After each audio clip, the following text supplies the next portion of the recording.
Hey, welcome to Joseph in Crypto. Sorry, my lighting is really bad. I had to move areas. Maybe I'll move back to the old area just so I can get a better lighting.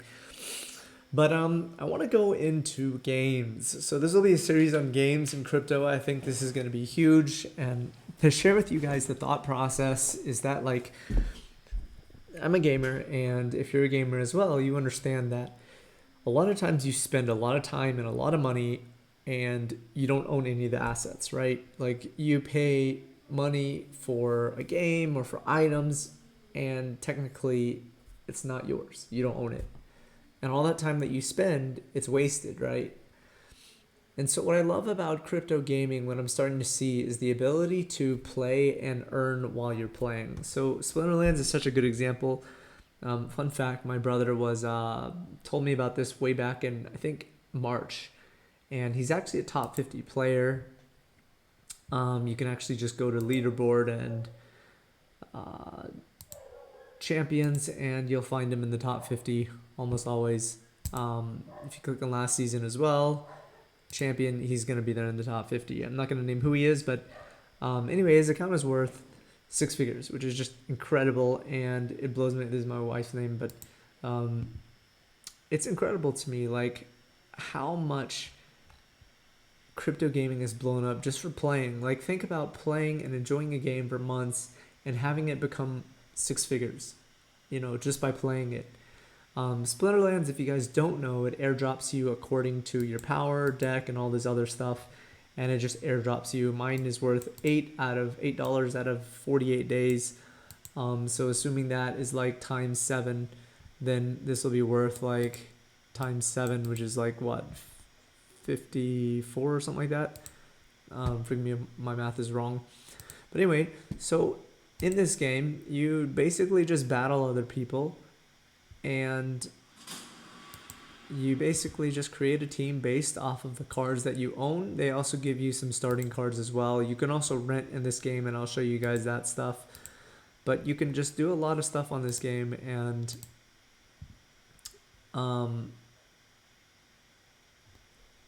yeah, and so you play it, and when you win, you get DEC crystals, which are worth money, and then you can use those DEC crystals to buy cards. And those cards, what I've seen is the value has just increased with these cards.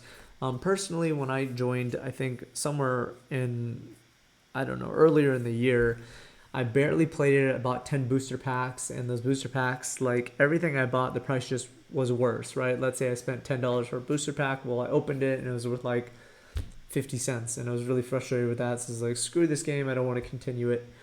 Um, and really, my brother at the time was telling me, hey, instead of buying boosters, don't buy boosters, buy Yoden. And Yoden at the time was $25, and now he's like $700, which is just incredible gains. You talk about like buying a crypto coin, right? And it does 4x, you're happy. Well, in this case, you would spend $25 and it would have done freaking, what, 28x, which is just nuts. Um, I have to wait for this to load. I'll just go over what Splinterlands is and how it's played and what you can do with it, for those who don't know.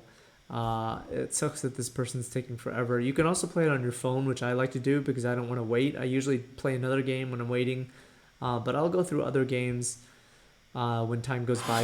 But for now, it's going to be Splinterlands. So you see here,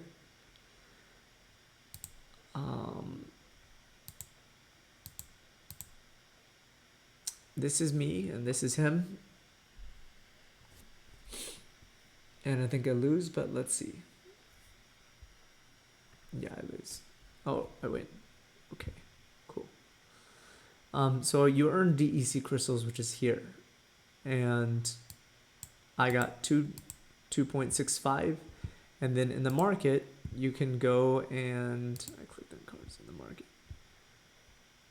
You can go and buy the actual cards that can either be worth US dollars or DEC crystals. And let's say I wanted to buy this for 22. You can see here, if I click on it and I click buy, it's going to tell me, hey, you need 13,000 DEC to buy this. And so if we also look at Yoden, this card is now worth $677. And at one point, it really was $25 when I was watching it. You can also rent, right? Which is nice because you can rent using your DEC crystals. You can go down to a 1 star if you want, and you could rent it for 195 DEC per day. You can also rent out your cards for DEC Dark Energy Crystals, which is just really nice to be able to do that. You can also buy DEC crystals. You can also sell them for dollars. This energy capture rate means like when you play games, your energy capture rate goes down. Let's say the game gives you 5 DEC crystals. Well, if you're at 81%, that's 81%, which is what? What did I say? 80% would be 4. But anyway, basically that tells you the capture rate that you're able to get from games, and it lowers as time goes on. So here you could, if you wanted, place it for rent, list for sale or for rent, and it'll give you an idea of the suggested price that you can rent it out for per day, which is 0.06 DEC. You could also sell it. It tells you the suggested price there. And then you can connect your wallet and everything. This SPS part is the airdrop, which they're still giving depending on what your collection power is and your DEC. It updates every day, so you can see this reflects my DEC as of yesterday. And there's only, 320 days left. You can also join guilds, but it's hard because you have to donate DEC per day, and they're probably not going to accept you early on. And yeah, so here's if you wanted to open it. They've actually changed. This is new. This is the Untamed set that I bought. I bought like 10 of them. And you would, how I bought it is I actually bought these.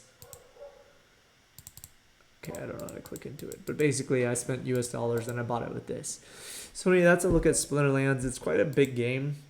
It's still, I think, not too late to get in and play it. It's a fun game, and if you're using your phone, it's better just because you can do other things while you wait for someone to actually battle it out. But yeah, so this is Splinterlands. I hope you guys enjoyed this look at Splinterlands.